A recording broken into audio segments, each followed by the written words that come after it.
Hi, welcome to my channel. If you're new here, my name is Erica. Thank you so much for clicking on my video. I would love to have you subscribe, like, comment, and if you're returning, welcome back. Thank you so much for being here. So today's video is going to be a get ready with me and a story time. I haven't done one of those in a while. And before I get started with the video, I did want to give you a quick update on my dad.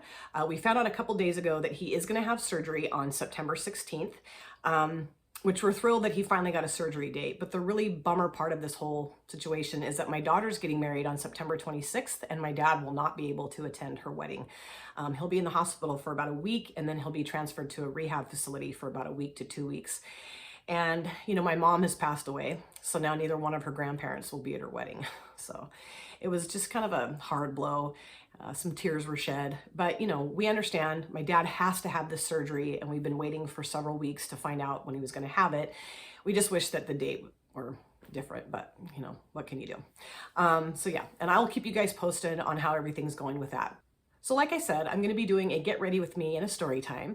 I took this video idea from another creator. Her name is Erica Ashley, and I just adore her. She is just incredible, beautiful. She has this beautiful, voluminous blonde hair. She's from Texas, and she and I connected on YouTube, I don't know, maybe a month or so ago, and just instantly hit it off. And she's just so much fun to watch. She does great makeup looks, skincare videos, makeup hauls, all kinds of different things. And she has the cutest dog. His name is Emilio, and I'm just madly in love with him. So I'm going to link Erica's channel in my description box. Please go check her out. I also think it's really cool that we share the same name and we both spell it the same too. So great. So yeah, please go check her out. She is amazing. She did a video not very long ago where she created a look with makeup that she forgot she had. And I thought, oh my gosh, I have so much makeup that I forget that I have. I have a really dumb way of storing my makeup. I have just like these plastic bins that I just kind of like, you know, there's a lipstick bin, a blush bin, a bronzer bin, but they're just kind of thrown in there. So typically when I do my makeup, I just grab whatever's on the top because I don't want to spend the time digging through everything. So I just really need to reorganize stuff. So some of these things I've had for a really long time, and some of these things are brand new that I just put aside and forgot that I had. So anyway, thank you, Erica, for giving me the idea to do this video. I love you. All right, so I'm going to go over the makeup that I'm going to be using today. The foundation that I'm using is a combination of two. This is the Wet n Wild Photofocus foundation in the shade Nude Ivory, and this is the L'Oreal True Match in the shade C3 Creamy Natural. And this is just a really great combination for me. This is a little dark and this is a little too pinky and light, but if I mix them together, I think they look really nice. For my bronzer, I'm going to be using the Item Makeup Bronzer in the shade Vibez. This is something that I got from Ipsy. It's just a really nice cool tone bronzer that I used to use all the time, and then, like I said, got lost in the mess that is my tubs of makeup. For my blush, I'm going to be using the Balm Cosmetics Auto Balm Girl Powder in the shade Bourbon Street. This is just a gorgeous mauve blush. I love this. It's really pigmented, and got this in an Ipsy as well, and just really love it and forgot that I had it. The highlighter I'm going to be using is the Lovecraft Beauty Highlighter. Now, for some reason, there's no shade. There was probably a sticker that I took off accidentally, but this is just a really nice kind of just dusty pink color, and it just looks gorgeous on the face. It's got this really nice soft sheen, and I love this. For my concealer, I'm going to be using the Dose of Colors Meet Your Hue in the shade Fair 03. When I first started my channel, I used this quite a bit, and then of course it gets sucked into the bottomless pit that is my makeup collection. So forgot I had it, so I'm definitely going to be using this today, and I love this concealer. It's so great.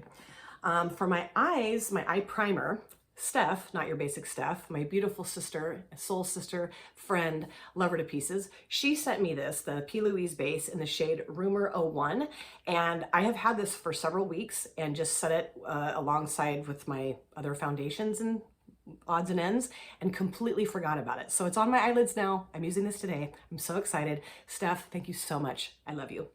And then for my eyeshadow palette, I'm going to be using the Buxom and Ash K Holm eyeshadow palette that was a gift for my birthday from my stepdaughter. And she gave this to me right after my birthday, and I set it down on a bookshelf downstairs in the family room and forgot about it. Sorry, sweetheart, but I remembered it now. I have it out. I'm going to use it. I think this is a gorgeous palette. I've always wanted to try Buxom eyeshadows, and so today's the day. This is a really neat kind of just mixture of neutrals and with some pops of color. And the cute thing was that when she went to Ulta to get this for me, she asked the salesperson find her a palette that was really good for mature lids, and this was the one they selected. So I thought that was very sweet. I had no idea who Ash K Holm was. I had to look her up. I'm old, you know how that goes. But she's like a renowned makeup artist that does a lot of celebrity makeup looks. And so, yeah, I hope to look like a celebrity when I'm finished. So those are the products I'm going to be using. And if you guys are interested to see how the look turns out and also listen to my story time, then please sit back, relax, and let's get started. All right, let's get started with this look. I have already done my brows. I used the e.l.f. Instant Lift Brow Pencil in the shade Neutral Brown, covered that with some clear brow gel. And then I've also, like I said, used the P. Louise eyeshadow primer on my lids. And then I also used the Believe Beauty Radiantly Primed Face Primer. I forgot to mention this at the very beginning. This is such a cheap product. I think I got this for like $5 at the Dollar General. And it's just a beautiful primer. It's a really nice glowy primer. I did not like the foundation, but I love the primer. So this is something that I completely forgot that I had. Like, I literally completely forgot that I had it. So I'm using this today. And so, yeah, I think I'll just get started with the eye look first, and we will start into story time. Again, I'm going to be using the Buxom Ash K Holm palette. And I think what I'm going to do is do like, let's see, maybe like a kind of a neutral with a pop of blue. I love browns and blues together, so I think I'm gonna do that today. And I've swatched the shimmers, and they're beautiful, so I'm really excited about that. Okay, so let me grab my BH Cosmetics brush, and I'm gonna go into this shade called Teddy. And I know that I've mentioned in a couple of my other videos that I have not seen my biological dad since I was 18, so I figured I would just tell you guys that story. My parents got married when my mom was 21 and my dad was 25. And they actually grew up together in Southern Oregon. My dad actually dated my mom's cousin from the time they were like in 7th grade until they were like juniors in high school. But my parents didn't start dating until they were like, my mom was out of high school, so nothing shady was going on. And my parents both got their bachelor's and master's degrees in education. And they both took teaching positions in what is known as the Bethel School District here in town. And basically, you know, depending on where you live, you're assigned to a specific school district, and there's a couple different ones here. The Bethel School District has a high school that my dad taught social studies at, which is like world history. And he was also one of the track coaches and one of the football coaches. And then there were 2 middle schools. My mom taught at one. She taught 7th and 8th grade. And she taught like, I don't know, science, language arts, which is like spelling, reading, writing, grammar. And then she also taught Spanish. And my mom was also really active in the teachers union. She was on this committee that would meet every year, and they would kind of like, you know, negotiate the teachers' contracts and their benefits and, you know, pay and all that kind of stuff. So, you know, most people knew who my parents were in the school district. And it was a relatively small district. And my mom used to always refer to it as the fishbowl, because like everybody knew everybody, and you kind of knew everybody's business and that sort of thing. But, you know, they were very well liked and well respected, and not just as, you know, teachers, but like as a couple. I mean, they just were a great couple.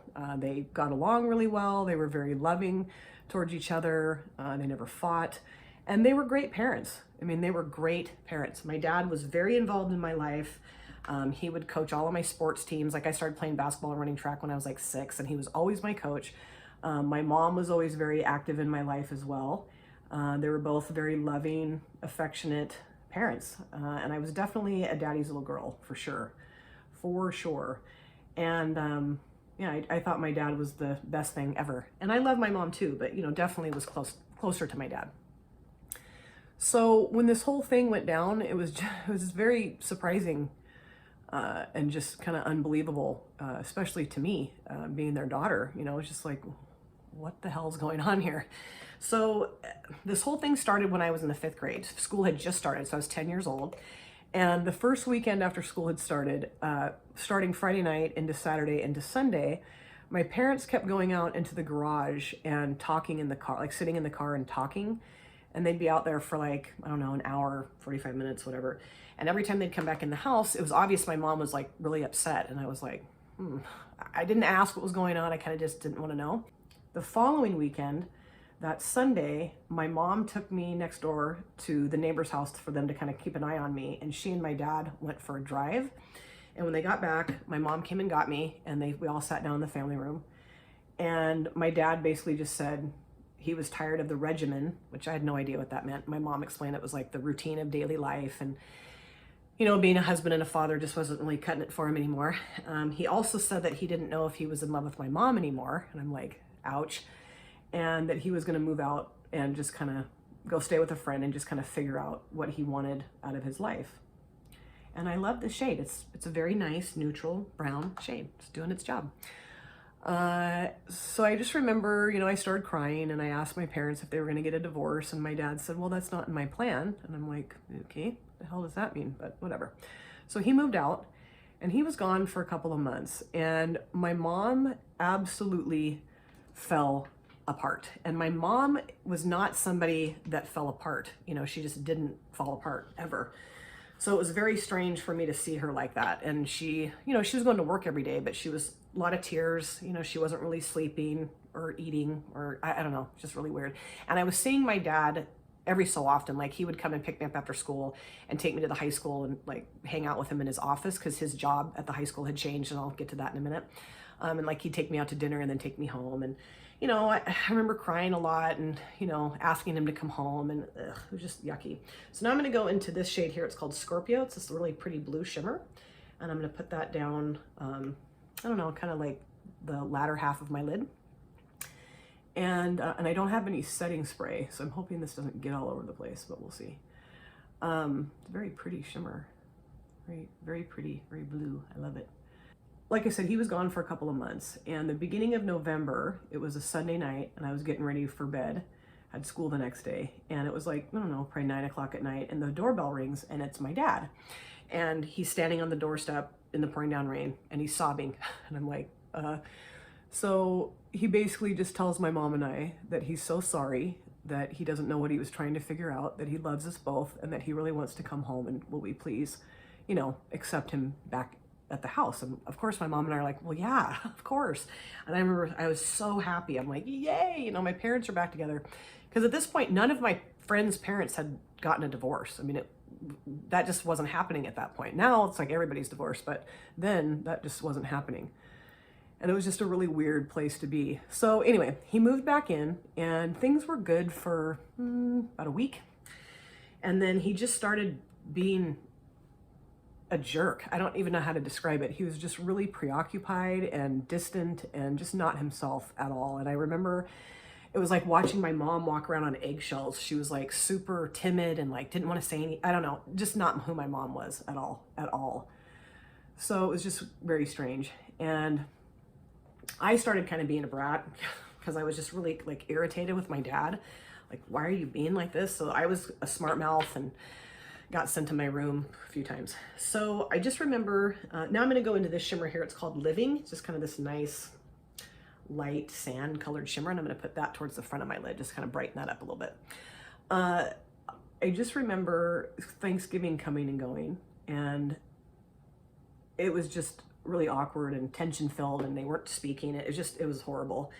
So the week after Thanksgiving, one day after school, I had gone over to a friend's house for like a play date. And when I got home, you know, her mom took me home at like dinner time. When I got home, I walked in the house and my parents were in the kitchen. They were just screaming at each other. And I'm like, oh, great. And my mom spun around and she said, your dad's leaving again. And I'm like, wonderful. So I just remember going out and sitting down on the carpet in the family room and just kind of like, I don't know, just like sitting there like, great. And I remember my dad like going and getting his stuff packed up and coming out into the family room, and my mom said, you know, your dad's leaving, you need to get up and give him a hug goodbye. And I said, no, I'm not gonna give him a hug goodbye, no. So he left, and that was it. He didn't come back again after that. So I'm gonna leave the story here for a moment, and I'm gonna go back in time a little bit just to add a little layer of something else that was going on during this whole situation. That's a really pretty shimmer. I do agree that it is good for mature lids.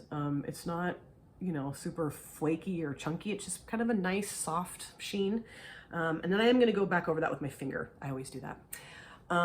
So 2 years before this, I was in the 3rd grade, and there's like a head principal and an assistant principal at the high school, at all schools.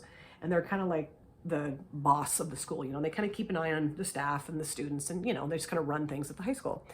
And the assistant principal was going to retire. And so they opened the position up to other teachers at the high school. So my dad and this woman named Lynn, who was a math teacher, It's not her real name, but we're going to call her Lynn today. They both interviewed for the position, and Lynn got the job over my dad. And my dad was livid. I mean, livid. And he said some really ugly, nasty things about her at home, and I'm sure other places too. Just, you know, was so pissed that she got this job over him. So the following year, and I'm now in the 4th grade, so like a year before my parents split up, the student body had grown considerably over a couple of years. So they decided to go ahead and add another principal position, assistant principal position, and they gave the job to my dad. I'm going to go into this shade here. It's called Rich Rich, and I'm going to put that down towards the outer V area. And my dad and mom were just thrilled. They were so excited because, you know, my dad really wanted this job. And not only did he want the job, but it came with a huge pay raise, huge. So my parents were like, you know, we're going to travel and we're going to get you a new bike. And it was funny. So they were just thrilled. So he took that position over right away. So then going into the summer before 5th grade, before they split, there was what's called an administration conference, which was in this like resort town a few hours away from where I live. And my dad and Lynn and the head principal at the high school were all going to go to this conference. And I remember they left like on a Thursday night and came back on a Sunday. And I remember my mom getting up Saturday morning when the weekend that my dad was gone. And I remember my mom saying to him on the phone, they were on the phone together, and she said, well, it would have been nice if you'd told me what you were doing last night, because I kept calling your hotel room and you weren't answering. And my dad's like, well, we went out, a bunch of us went out last night and I got too drunk and I passed out in the principal's hotel room on the couch. Okay, fine. So my dad gets home that Sunday and he had taken my mom's car. I actually think I'm going to bring that darker shade in a little bit. And so when he got home, my mom went and got groceries because he just had this piece of crap clunker car. So she went and got groceries. And when she got home, she walked in carrying a wallet. And it was Lynn's wallet in my dad's car, or my mom's car. And my mom's like, why is Lynn's wallet in the car? And my dad's like, oh, well, her car wouldn't start when we were leaving where they were at for the conference. And I gave her a ride home. And my mom's like, well, why didn't you say something when you got home? You know, and he's like, I don't know. I just didn't think about it. Fine. So she's like, okay, we'll give her wallet back. So that was going on behind the scenes. Okay. So now we're back to where my dad leaves and he's gone, doesn't come back. So my parents decided to start going to counseling. And I just remember, like, I don't know, he like came over for Christmas. We tried to have a family Christmas and it was just a joke. And I don't know, it was awful. So they went to try to go to counseling for, I think, a couple of months. So then February of my 5th grade year rolls around. So it's been, a few months since they separated. And the boys basketball team at the high school was really good. And they had made it to like the state playoffs. And that's up in Portland. Everything's up in Portland. And what they would do is they would have the basketball team, the rally, the band, everybody would stay in a hotel. And they would have like a couple of the principals, like my dad and Lynn, and the coaches and some parents kind of like stay in the hotel with them and like chaperone everything. I think what I'm going to do is go into this shade here, this iconic shade, and put a little bit of that just kind of under my brow. I had friends who had siblings that were at the high school, right? And I started hearing rumors. Kids were laughing and joking around about the fact that my dad had been seen leaving Lynn's hotel room at like 2 in the morning while they were all up in Portland. And ha ha ha ha ha, yeah, hilarious. That's hilarious. So, I remember talking to my mom about it. My mom had also heard the same rumors from other teachers and staff and whatever, parents, I don't know. So, it was like, okay, great. And around this time, I was still going to see my dad after work.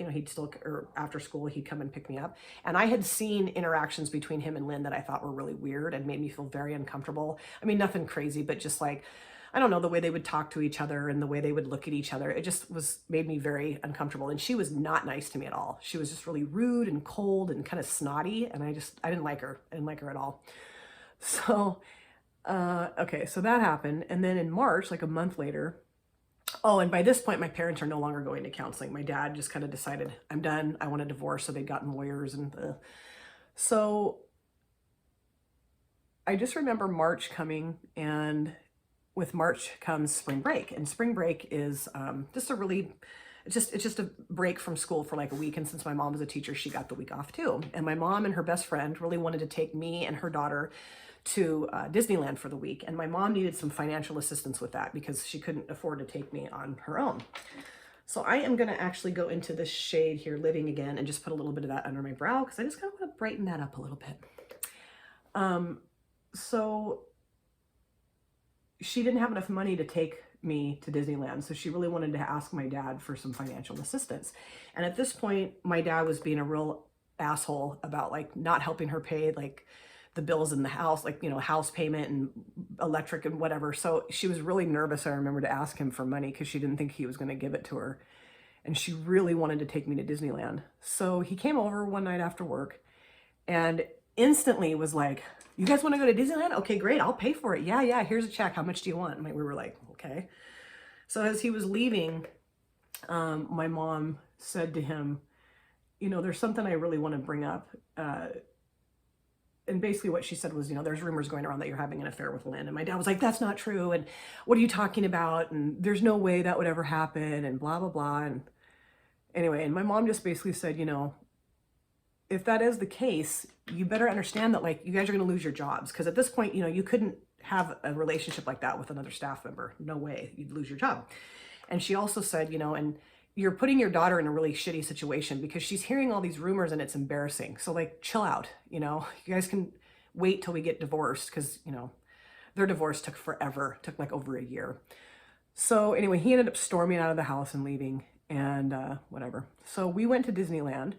And when we got back, there was a message on our answering machine. This is before cell phones, from my grandfather, my dad's dad, basically saying that my dad had decided to get a non-listed phone number and that he did not feel comfortable with my mom or I having his phone number. And that if we wanted to get a hold of him, we could either contact him at his office or we could contact my grandparents and they would or send him the message. And my mom and I are like, whatever. So now I'm going to go into my foundation. I'm going to make a little mixture of this and this. And around this time, my dad started playing this weird game where he would make arrangements to see me and then he wouldn't show up. Like he'd call and say, oh, I want you for the weekend, or I want to take you out to dinner or whatever. And he just wouldn't show up. And it was just really, you know, hurtful and weird and not typical for him. So it was just, things were just so different, so different. I just remember, you know, going through the summer and school starting again. And I was in the 6th grade this year. And I was at the middle school with my mom. It was really cool. I was so excited to be at school with her. And my dad, I just remember like, you know, I was seeing him occasionally, but he was, like I said, he was playing that weird game where he would just like, sometimes he just wouldn't show up. It was just really bizarre. So Christmas comes for my 6th grade year, or during my 6th grade year. And he didn't want to have me at Christmas time, but he wanted me for New Year's Eve. And my mom's like, well, that's fine. So I went over to his house, his apartment actually, and stayed with him for a few days after Christmas. And I just remember walking into his apartment and he had on his fridge taped these 2 little school pictures, one of a little girl and one of a little boy, taped to his fridge. And I remember saying, you know, who's that? And he said, well, those are my apartment manager's kids. And I was like, what? And he said, oh yeah, there's a couple that manages the apartments and they have these 2 little kids and they're just really sweet. And they always like, you know, come over and say hi to me and like bring me cookies and stuff. And they gave me their school pictures for Christmas. And so I just hung them up on the fridge. And I'm like, okay, whatever. So like I said, stayed there with him for a few days. And then on New Year's Day, he took me home, but he said, I'm going to swing by my office. Do you want to come with me and like hang out? And I'm like, yeah, because I love doing that. So I went to his office with him. And when we walked in, Lynn walks out of her office. And I'm like, great, Lynn's here. Wonderful. I mean, I did not like her. Make that very clear. Didn't like her. So she was just kind of like, you know, hi and whatever. So the next thing I know, 2 little kids walk out from behind her. It's a little boy and a little girl. And they're the pictures that are on my dad's fridge. It's not his apartment manager's kids. And I remember like looking at my dad like, what? Like, you just totally lied to me. and he just like didn't miss a beat. He didn't even like notice or whatever. It was just weird. So anyway, I hung out with them that day. We were only there for, I don't know, 2 or 3 hours, and they were just little brats. I mean, they were fighting with me, fighting with each other. But the more I was around them, I learned that they were also, their parents were going through a divorce, you know, Lynn and her husband, and that they really missed their dad. And so I kind of just felt sorry for him. You know, I just thought, geez, this is so horrible for all of us. So we got in the car, the day comes to an end, we go get in the car to go home. And I just said to my dad, why did you lie to me about who those kids were? That's so weird. And he's like, well, I know what you and your mom think of Lynn and I just didn't want to upset you. And I said, well, lying to me is upsetting me. Like, okay. So he took me home, dropped me off.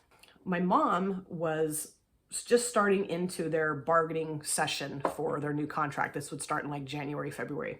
And, you know, my parents are still going through the divorce. And, you know, my dad's like arguing with my mom because he really wants my mom to sell the house, and she's not wanting to sell the house yet. I'm going to go into my concealer now, the Dose of Colors Meet Your Hue.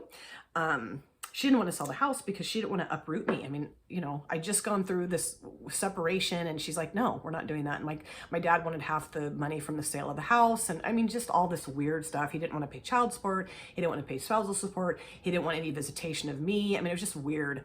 So, you know, all this weird stuff was going on and made, you know, it was just uncomfortable, weird. So anyway, back to the story. So my mom is now going to these meetings to renegotiate their contract. And Lynn is also on this committee. So she's at all these meetings with my mom. And, you know, everybody in the school district knows that there's rumors going around about my dad and her having an affair. So my mom would say, like, they'd be at the meetings and everyone would be like looking at her, looking at Lynn, looking at her like a tennis match, you know, like who's going to crack off here at some point. Well, you know, they didn't, but, you know, everybody was wondering if my mom was like going to leap over the table and strangle her. So after one of these meetings, my mom had a babysitter come and stay with me, because sometimes these meetings would go until like the wee hours of the morning. And this one didn't. It just was only for like an hour and a half to 2 hours. So my mom gets in the car to come home, and Lynn is also getting in her car at the same time. So my mom follows Lynn right to my dad's apartment. And she sits out in the parking lot for like 15, 20 minutes, goes up, knocks on my dad's apartment door, covers the peephole. My dad opens the door, and my mom just barges right into his apartment. And here's Lynn sitting on the couch. And my mom's like, so, you know, and my dad's like, she's just here proofreading paperwork for the divorce, and, you know, you didn't catch us doing anything. And my mom's like, uh-huh, right. And it was just super awkward. And, you know, there was some words exchanged, and my mom left. So my dad then instantly starts calling the house, me, and telling me, your mom was just at my apartment, and Lynn was here, and nothing's going on, and I know what she's going to tell you. And I'm like, what? Like, I had no idea this was going on. I'm like, okay. So my mom gets home, tells me the story, and I'm like, oh, geez, wonderful. So, you know, my mom shared a lot more with me than she probably should have, but, you know, whatever. So at that point, my dad just quit seeing me. So I just remember 6th grade coming to an end, and it was like probably late July before 7th grade started, and I had spent the night at a friend's house, and my mom came to pick me up this afternoon, and I get in the car, and she said, there's something I need to tell you. And I'm like, what? And she's like, your dad and Lynn got married on July 4th in Hawaii.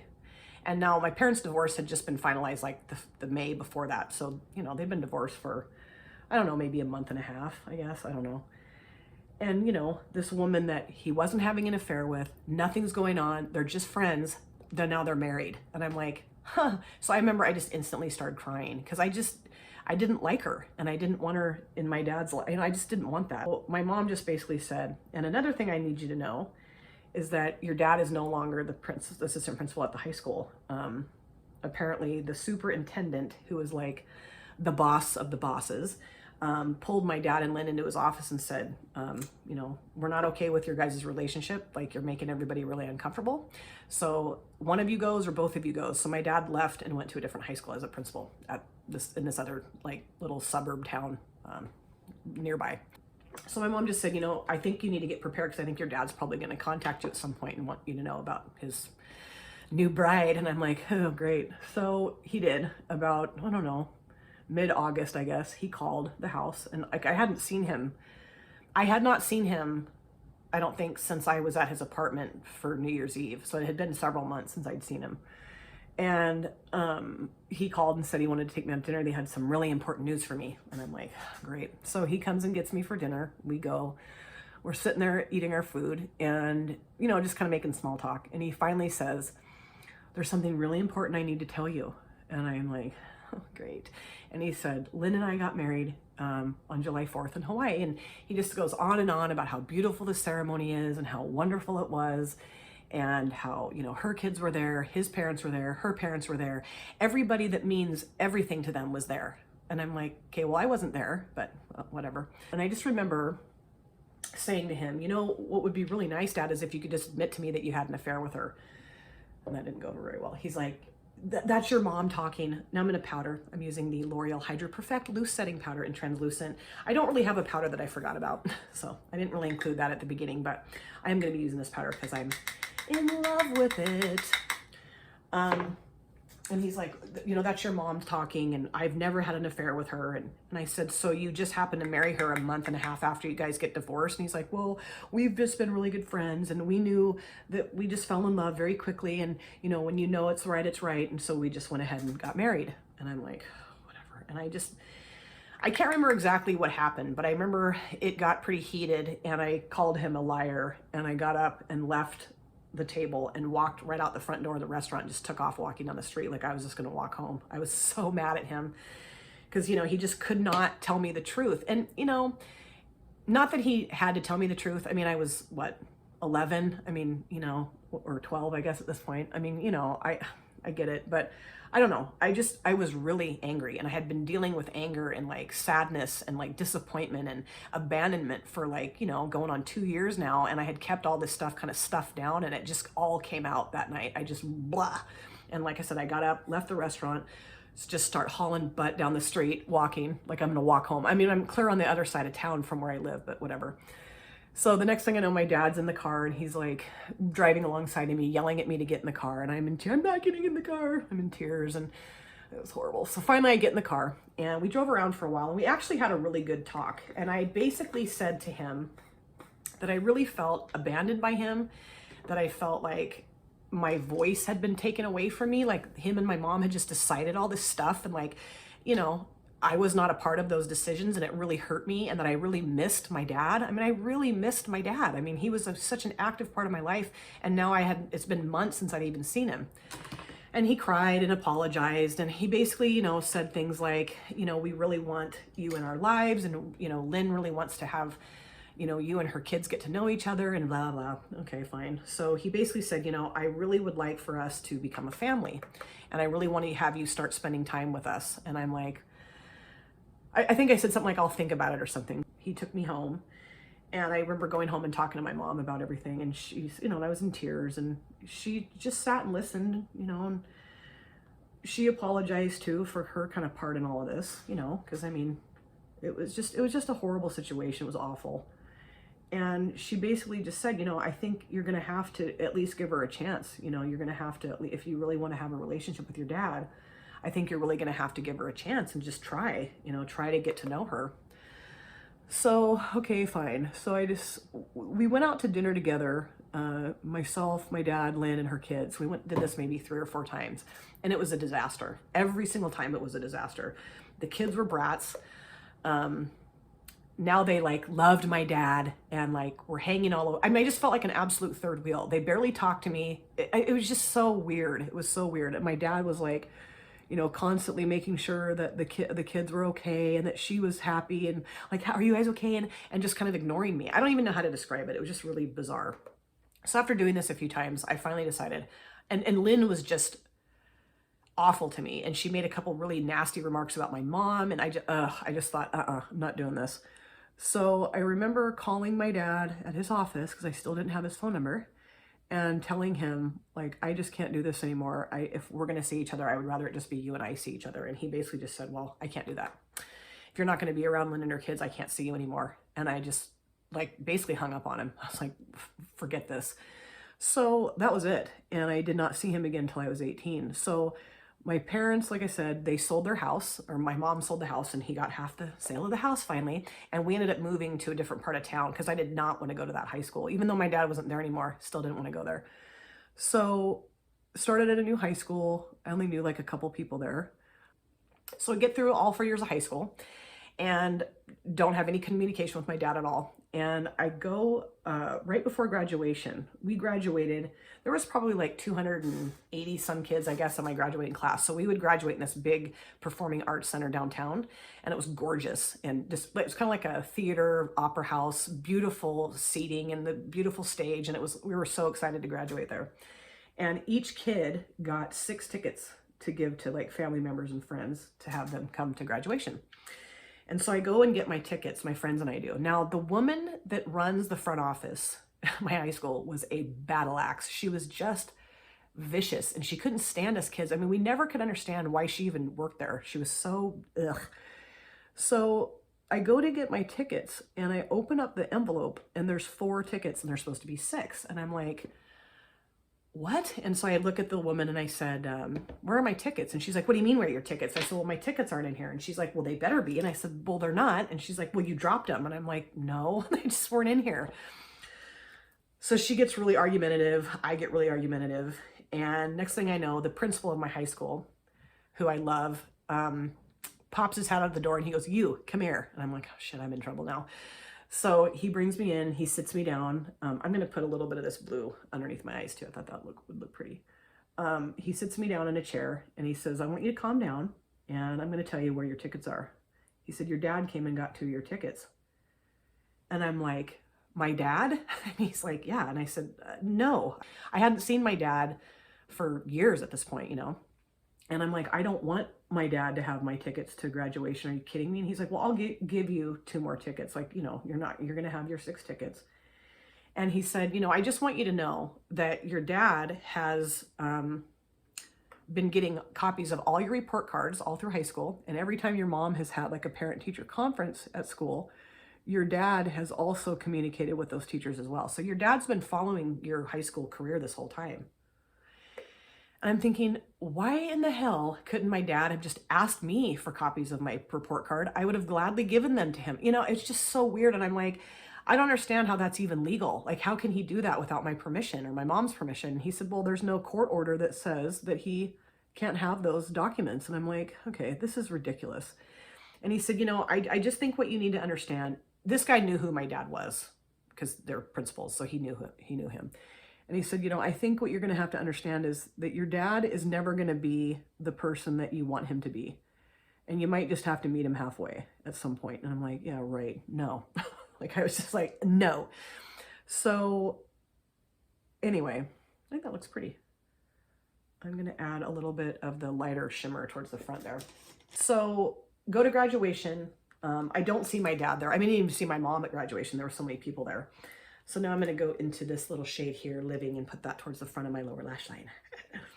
And shortly after graduation, I, had already decided, like, I'd been accepted at a college and I was going to go to school about an hour and a half away, and I was super excited about that and couldn't wait, and yay. So like I said, a couple weeks after graduation, I get a letter in the mail from my dad, and it's a copy of the program from graduation and the ticket stubs, like proving that he'd been at my graduation. Well, I knew he'd been at my graduation. And a little note that basically said, I love you. I'm so proud of you. You look beautiful, blah, blah, blah. And I really want to, I have a gift for you and I really want to see you. Contact me anytime. Actually gave me his phone number finally. I'm like, oh God. So I go away to college. I don't do anything at first. At first I just was like, this is so stupid.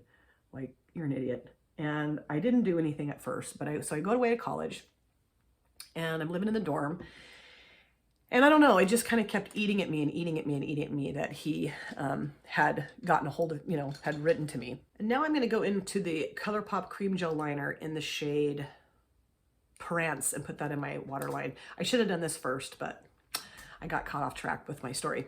So I go to college and like I said, I'm living in the dorm, and I just kind of kept thinking about this whole situation. And I finally decided, you know what, I'm going to write him a letter. So I write him this letter and basically tell him, everything I'd ever wanted to say to him. It wasn't horrible, but it wasn't necessarily the nicest letter I think I've ever written in my life. It's pretty emotionally charged, of course. And so I mail it, and give him my phone number and my address at the college. And I don't know, within a few days of me mailing that, he called me. I think he called me like the same day he got the letter. All right, now I'm going to go into my bronzer, the Item Makeup Bronzer. And anyway, so he called me and we had a very emotional conversation on the phone. And he basically said, I'm coming up there tomorrow and I'm taking you out to lunch. And I'm like, okay, great. So he came up to the town where I was going to college and he took me to lunch and we had a great talk. I mean, it was wonderful. It was like, I finally felt like I had my dad back, you know, and we cried and we talked and, you know, he really blamed my mom for, you know, the demise of our relationship, which, I mean, you know, there were times when my mom did kind of make it a little bit difficult for him to see me, but no, not the way he was trying to make it seem. And, you know, I totally stuck up for my mom and I said, you know, I don't feel that way. I think you just kind of gave up because, you know, you were off living your life and having a grand old time. And, you know, you didn't want the stickiness of a child going through a divorce. Anyway, we just had a really good talk. And we just kind of started making a regular thing of that where he would come up and take me to lunch, or like, I think he took me to dinner a couple of times. And it was really nice. And, you know, I told my mom and she was very supportive of that. And, you know, just basically said, I just don't want you to get hurt, which I didn't want to get hurt either. This is the part where my hair always goes crazy. So shortly after my dad and I started seeing each other again, Lynn writes me a letter.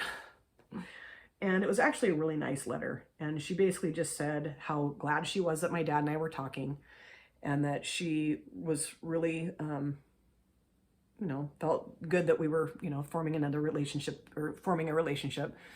And that, you know, I don't think she really apologized for anything, but that she just really wanted to, like, you know, establish a relationship with me as well. And that, you know, she hoped that I could do that and blah, blah, blah. So anyway, I didn't write her back. I didn't really respond to her at all, but I just, you know, I thought it was nice. I mean, at least she was trying to, you know, reach out and be friendly or whatever.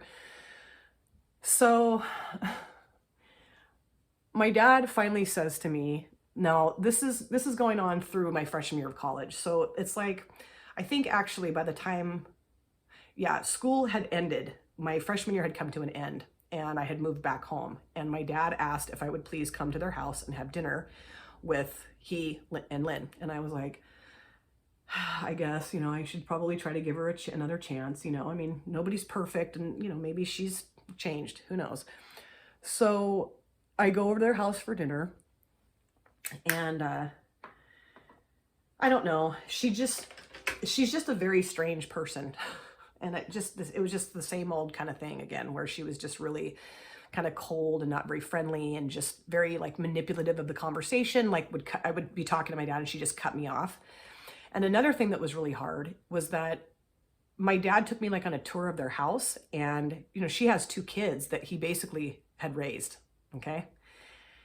And he's showing me their rooms and he's showing me like their golf trophies and like, I think he played golf and she played like tennis or something. And like, he's showing me all, I'm going into my blush now, the Balm Cosmetics Auto Balm Girl Powder in the shade Bourbon Street.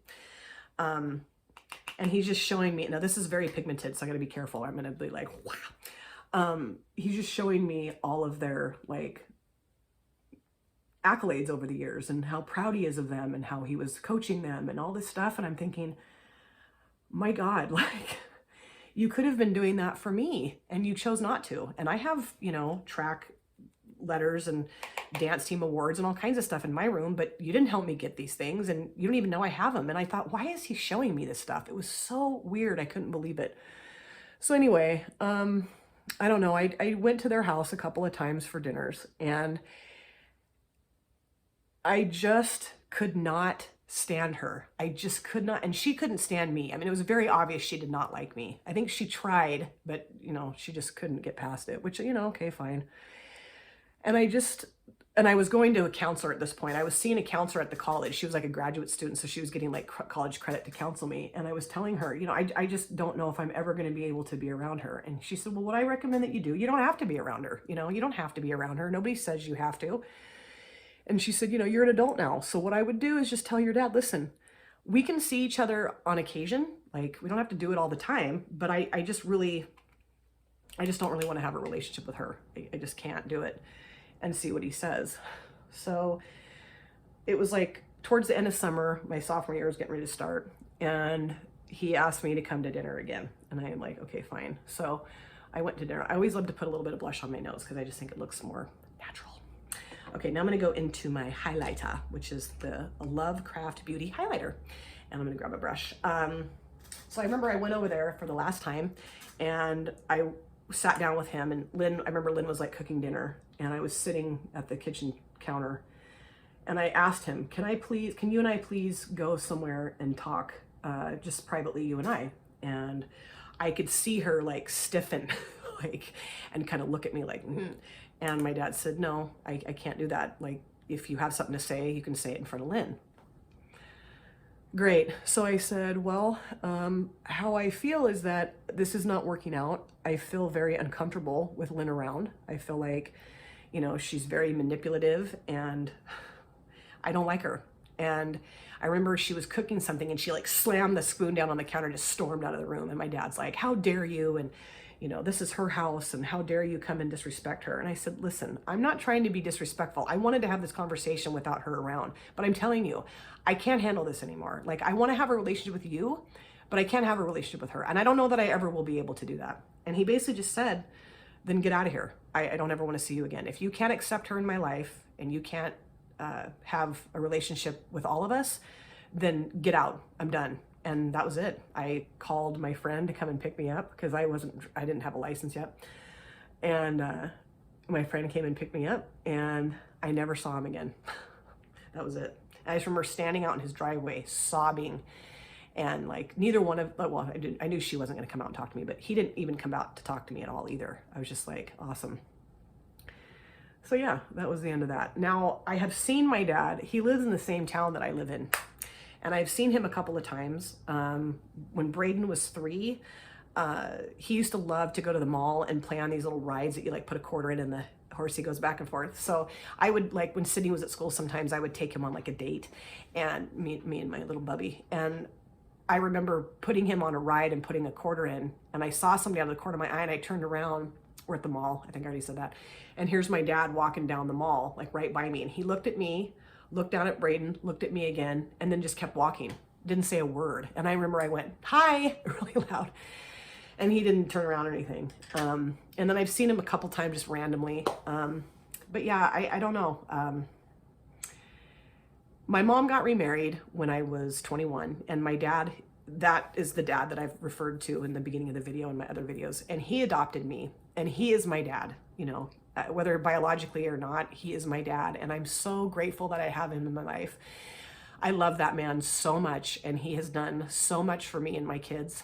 I don't want to get emotional, but he's just such an amazing, amazing man. And, you know, he definitely filled that void that I had in my life from not having my biological dad in it. And, you know, there's always going to be a part of me that will wonder what could have been if my dad and I could have had a relationship, and maybe if I had been maybe a little bit less intolerant of my stepmother.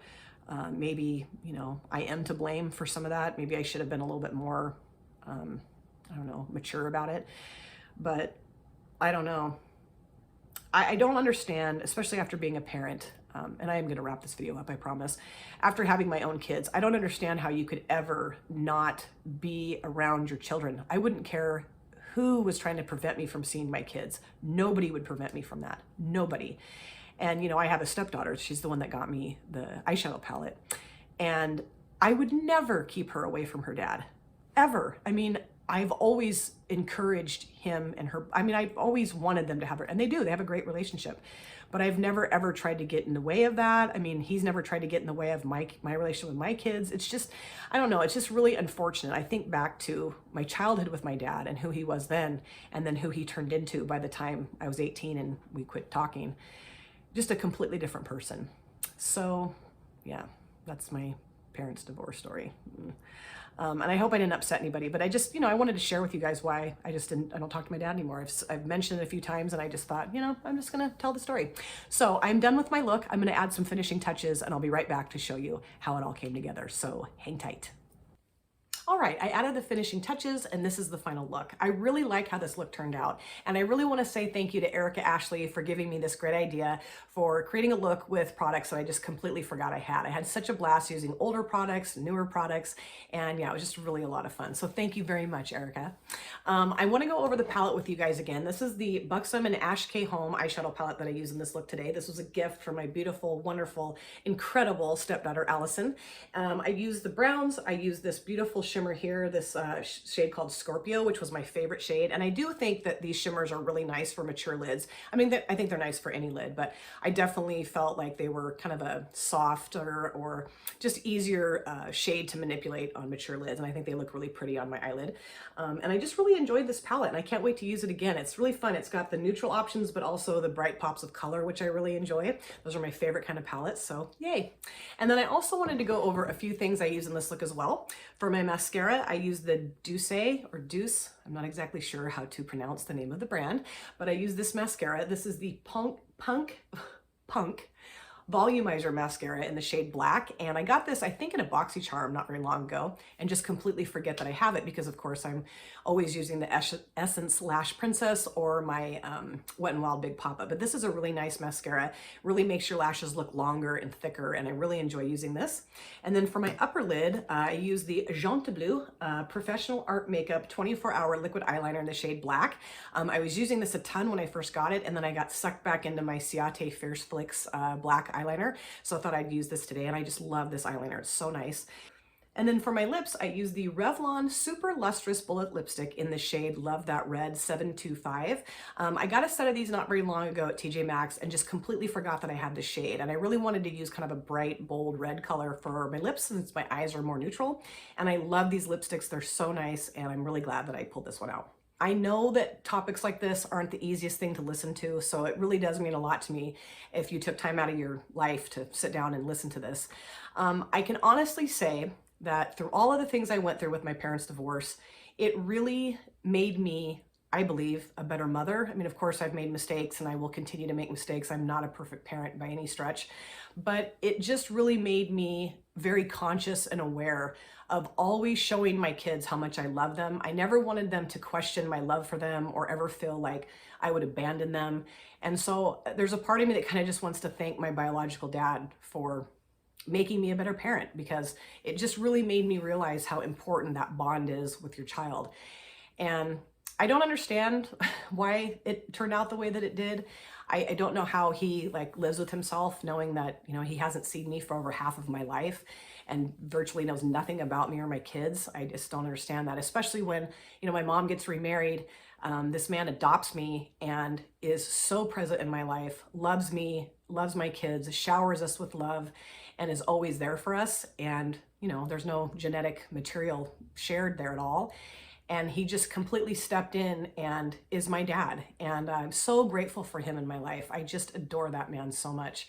And it's also made me realize the beautiful relationship that I want my stepdaughter to have with her father. I would never, ever want to be a type of person that would get in the way of that. And I've always been really close to my stepdaughter. I think initially it was kind of hard for her when her dad and I got together, but I adore her, and I always want her and her dad to have a really good relationship. And so, yeah, I don't know. It's just made me really value the people that I have in my life, especially my kids and my stepdaughter, because, they're amazing people and they deserve all the love in the world. And I always want to be there to give that to them. So again, thank you guys so much for taking time out of your busy day or evening to watch my video. It always means the world to me.